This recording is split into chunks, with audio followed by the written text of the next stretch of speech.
सरकार के सारे शासकीय विभागों में, स्कूलों से लेकर ग्राम पंचायतों, बल्लभ भवन तक 80% सरकारी सेक्टर का इन्हें अस्थायीकरण कर दिया, ठेकाकरण कर दिया। मांगे तो हल होंगी अपनी जगह पे, हम लोग लगे हुए हैं, लेकिन धरना देने की जो अनुमति है वो शाम को 8 बजे रात में हम लोगों को मिली। लोग आंदोलन किए, धरना प्रदर्शन किए। पुनः घोषणा करना चाहता हूं कि इनका मानदेय दुगना नहीं किया गया था, इनका भी दुगना किया जाए। ऐसे मुख्यमंत्री की घोषणा होते हुए उनकी घोषणा और झूठी साबित हो रही है।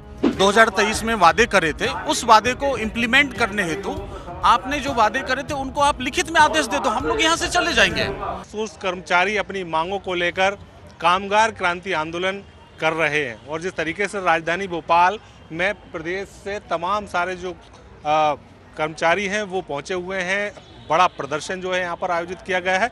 और जिस तरीके से अगर पूरे आउटसोर्स कर्मचारियों की बात करें तो अलग अलग विभागों में अलग अलग पदों पर ये काम कर रहे हैं, लेकिन मांगे लंबे समय से लंबित हैं, वेतनमान उनको सही से नहीं मिल रहा है। हमारे साथ में कई सारे पदाधिकारी हैं, उनसे ही बात कर लेते हैं। वासुदेव शर्मा जी हैं।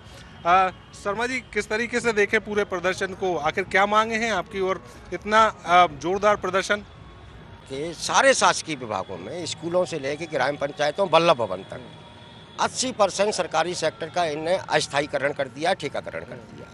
इसमें अलग अलग नामों से लोग काम कर रहे हैं, जो पूरा क्लास 4 और क्लास 3 के कर्मचारी हैं, चतुर्थ श्रेणी के। स्कूलों, छात्रावास, मतलब शिक्षा विभाग, आदिम जाति के अंशकालीन कर्मचारी है, दैनिक वेतन भोगी है, आउटसोर्स है।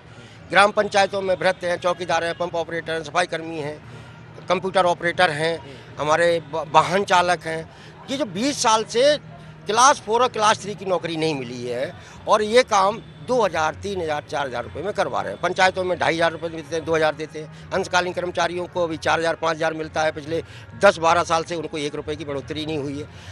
आउटसोर्स कर्मचारी जितना भी ये ठेके वाला कर्मचारी है उसको न्यूनतम वेतन नहीं मिलता। न्यूनतम वेतन तो किसी को भी नहीं मिलता, मतलब ये चाहे अंशकालीन हो, ग्राम पंचायत हो, न्यूनतम। जबकि सरकार का तय न्यूनतम वेतन है, वह देना सरकार की पहली और अंतिम प्राथमिकता है। जब सरकारी न्यूनतम वेतन नहीं देगी तो फिर निजी क्षेत्र के लोगों से आप कैसे उम्मीद कर सकते हैं? इसलिए हमारी ये मांग है कि सरकारी विभागों में जो चतुर्थ श्रेणी कर्मचारी काम कर रहा है अलग अलग नामों से, ये बहुत लंबे समय से काम कर रहा है, 10 साल, 15 साल, 20 साल से वो रिक्त पदों के विरुद्ध काम कर रहा है। इनका वहाँ उसी विभाग में एक संविलियन करके एक अलग कैडर बना के, वो अलग कैडर कुछ भी हो सकता है, जैसे पहले भी होता था, दैनिक वेतन भोगी होता था जो आगे चल के नियमित हो जाते, स्थायी कर्मी होते थे जो नियमित हो जाते थे हैं। लेकिन मध्य प्रदेश में पिछले 20 साल में ऐसा कोई कैडर नहीं बनाया है।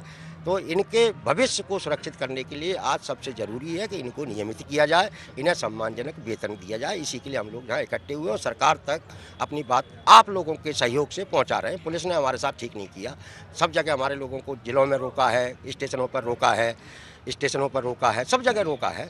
और ये एक तरीके की बड़ी तानाशाही और बर्बर कार्रवाई है जो नहीं होनी चाहिए। किस तरह कर्मचारियों की तरफ से भी आप नेतृत्व कर रहे हैं, किस तरीके से देखें कर्मचारियों की मांगें अब तक पूरी नहीं हो पाई हैं, न्यूनतम वेतन ही उनको नहीं मिल पा रहा है, कैसे देखें? निश्चित तौर पे पंडित वासुदेव शर्मा ने पूरे प्रदेश के दौरा करने के बाद जो आज का कार्यक्रम रखा गया है, तो मुझे ये कहना पड़ रहा है कि मांगे तो हल होंगी अपनी जगह पे, हम लोग लगे हुए हैं, लेकिन धरना देने की जो अनुमति है वो शाम को 8 बजे रात में हम लोगों को मिली। पहले तो अनुमति कैंसिल करी। आज देख रहे पुलिस फोर्स इतना आ गया है, अगर इतने पुलिस फोर्स पूरे कॉलोनियों में, पूरी जगह पे हो, सुरक्षा में लगाई जाए तो इतने अपराध नहीं होते। लेकिन यहाँ पता लग रहा है कि हम लोग कौन से इसमें आ गए। इतना बड़े वहाँ नीचे खड़ा कर दिए। पुलिस प्रशासन से मेरा अनुरोध है कि हम लोगों को शांतिप्रिय धरना है, इसके लिए आप दूसरे काम करिए। यहाँ से आप लोग जो भी समाज में चले जाएँ कि आपकी यहाँ हमको आवश्यकता नहीं है, नंबर 1। नंबर 2 कि पूरे प्रदेश में आउटसोर्स के कर्मचारी, स्थायी कर्मचारी, चौकीदार, कर्मचारी, पूरे संस्थाओं के अंशकालीन कर्मचारी हैं। अभी मुझे प्राप्त लगी कि जन सुरक्षा कर्मचारी जो थे स्वास्थ्य के, उनको हटाया जा रहा, किसी कुछ उठाया जा रहा है। जो हमारे अतिथि शिक्षक हैं उनको कह दिया कि माननीय मंत्री जो द्वारा जो कहा गया अपमानजनक शब्द थे, हालांकि कल उन्होंने माफ़ी मांगी।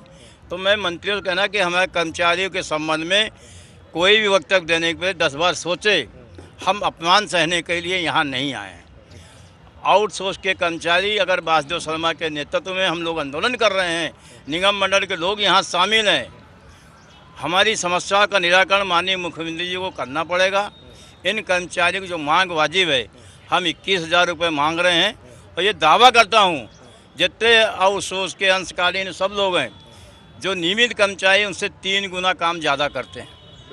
बिल्कुल, देखिए अंशकालीन की कर्मचारियों की तरफ से आप भी हैं, आप लोग हैं, तो किस तरीके से देखें इस पूरे आंदोलन को, क्योंकि सरकार ये अब तक इस पर कोई विचार नहीं कर पाई है, कोई फैसला नहीं ले पाई है। देखिए, कई बार माननीय वासुदेव शर्मा जी के नेतृत्व में हम लोग आंदोलन किए, धरना प्रदर्शन किए और मुख्यमंत्री निवास में 3 महीना पहले जो हम लोग बुलाया भी गया, 5 सदस्यीय प्रतिनिधिमंडल मिला भी, आश्वासन के अलावा हम लोग कुछ नहीं मिला है। तो हम लोगों की ये है कि आश्वासन से इन कर्मचारियों का पेट नहीं भरता, हमें मिनिमम न्यूनतम वेतन जो शासन द्वारा निर्धारित है वो लागू कर दिया जाए।